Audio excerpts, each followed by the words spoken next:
1000 இப்படி இருக்குங்க. தமிழ்நாட்டிலேருந்து 3 நாள் ஆயிரும். கோயம்புத்தூர்லேருந்து இங்கே கேரளாவுக்கு வரும் 3 நாள். 5 பேர் மொத்தம். 2 பேர் மாற்றிக்குவோம் அப்படி. அவங்க 2 பேர் வந்து நாங்கள் 2 பேர் அப்படி. சின்ன வயசுலேருந்து அது எங்கள் தாத்தம் பாட்டம் காலத்துலேருந்து இருக்குது. இந்த உலகம் எப்போ இப்படியாவது அப்போ வந்து இது இருக்குது. ஒரு ஆடு போனால் பின்னாடியே எல்லா ஆடும் கூட வந்து. இதில் செம்பரி ஆடு, நாட்டாடு இதெல்லாம் இருக்குது. ஒரு நாளைக்கு அந்த ஆடு கிடைக்கணும்னா வர நாளுக்கு பார்த்துருவோம். அதுக்குள்ளே சின்ன வயசுலேருந்து அதுக்குள்ளே இருக்கிறதுனால தெரியும். லாபம் தானுங்க, இருந்தாலும் கஷ்டப்படணும். வருஷமெல்லாம் நிலத்தை கட்டதுக்கால போய் சேர முடியாது. ஆளுக்கு வேணும். எப்படி நான் சொந்த தொழில்னாச்சும் அது விட்டு போட்டு போகிறக்கு வழியில்.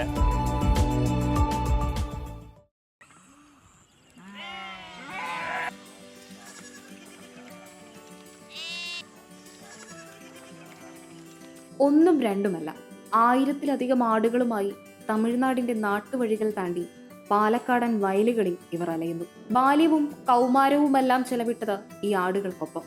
ഉണരുന്നതും ഉറങ്ങുന്നതുമൊപ്പം. കാലമോ കാലാവസ്ഥയോ നോട്ടമില്ല. ആട് മെയ്യുന്നിടമാണ് ലോകം. വ്യത്യസ്തം ഈ ആട് ജീവിതം.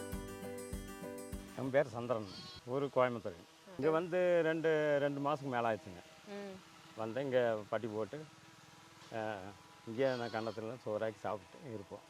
இந்த மழை ஆரம்பித்தா எங்கள் ஊருக்கு தமிழ்நாடு போயிடும். 1000 இப்படி இருக்குங்க. 1000? 1000 இப்படி இருக்குங்க. இதில் செம்பரி ஆடு, நாட்டாடு இதெல்லாம் இருக்குதுங்க. இதெல்லாம் அவங்க கூட அம்மா கூட சுற்றுறது தானுங்க. அப்படியே ஜாடி ஆடு தேட்டத்துக்கு இந்த கண்டத்துக்கு உரமாகு.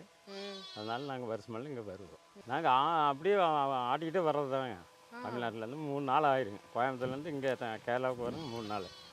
3 நாளுக்குள்ளே வந்துடும். நாங்கள் இங்கே 3 பேருக்கு 2 பேர் ஊருக்கு போயிருக்கிறோம். 5 பேர் மொத்தம். 2 பேர் மாற்றிக்குவோம் அப்படி. அவங்க 2 பேர் வந்து நாங்கள் 2 பேர் அப்படி போகிறோம். வெயில் தான், காலாவஸ்தை ரொம்ப மோசம். ஐயோ, நம்ம இந்த வருஷம் சூடு. அந்த எப்படி இந்த ஆடோட இங்கே மேனேஜ் பண்ணுவீங்க? எங்கள் தொழில் அந்த மாதிரி ஆயிடுச்சு. அதனால் ஆட்டோட நைட்டெல்லாம் என்ன பண்ணுவேன்? இந்த ஆடை எங்கே இது வைப்பேன்? சுற்றி இந்த வலை இருக்குது. வலைகள் ஓட்டிட்டு நாங்கள் சோறாக்கி சாப்பிட்டு போட்டு படுத்துருவோம். சுற்றி வலை இருக்குது. இவ்வளோ ஆடு இருக்கு, ஆனா நீங்க ஒரு கயிறு கூட கட்டுக்கல. எதுவும் இல்லை. அந்த வலை எப்படி நீங்க கூப்பிட்டானே இவங்க எல்லாம் வருவாங்களா? அது இல்லை, நாங்கள் அதை பார்த்து நாங்கள் தான் சூதானமாக ஆடிட்டு போகணும். எவ்வளோ வருஷமா இந்த தொழில் பண்ணிட்டு? இது சின்ன வயசுலேருந்து அது எங்கள் தாத்தம் பாட்டம் காலத்துலேருந்து இருக்குது. இந்த உலகம் எப்போ இப்படியாவது அப்போ வந்து இது இருக்குது. ஆடு மேலே எவ்வளோ பாசம், அவ்வளோ பழக்கம். அந்த காலத்துலேருந்து இந்த ஆளுகளில் இது வச்சு எங்கள் குளத்தொழிலாட்டு இது. நம்ம ஆளு எப்படி காப்பாத்துவ? அதெல்லாம் எங்கும் போகாது. அது ஒரு ஆடு போனால் பின்னாடியே எல்லா ஆடும் கூட வந்து. இது எங்கள் நாய்களும் 4-5 நாய் இருக்குது. அப்புறம் நாங்களும் இருக்குது. பாதுகாப்பாக இருக்குது. இந்த ஆடையெல்லாம் நீங்கள் என்ன பண்ணுவீங்க? ஊருக்கு கிளம்பிட்டேன்னா கிளம்பும்போது நாங்கள் ஆட்டிகிட்டு போயிடுவோங்க.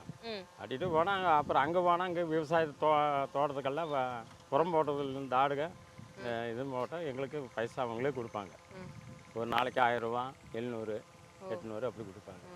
இந்த கண்டத்துக்கு நல்ல உரமாகவும் கொடுத்துருங்க. வயசான வேணா இந்த கச்சப்பாடுக்காரருக்கு கொடுத்துருவேன். கசாப்புக்காரருக்கு கசாப்பையா வேண்டி கொடுக்கும் வெளியாடுகளை.